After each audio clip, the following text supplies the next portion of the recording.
see, I think delays because of various reasons. But then I think we've got to impress upon the company that is executing the work to speed up before the rainy season starts. Once the rainy season starts, means work will come to, almost to a standstill.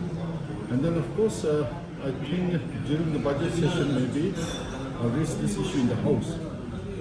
Because, a lot of people now are suffering because of the dust and the traffic jam. So I think during the budget discussion, I'll take this issue also up in the House and I'll impress upon the government to take up with the NHIDCL or whichever authority is involved in this, that they speed up the work to ease the movement of traffic, and especially now that the cabinet session has started.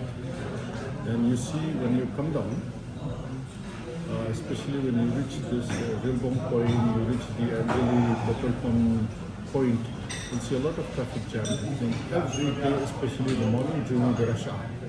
So I think we've got to impress upon NHIDCL. Maybe I'll take it up personally also, the Honorable Deputy Chief Minister in such roads, to impress upon them to speed up the work so that it will not put the people in difficulty or hardship.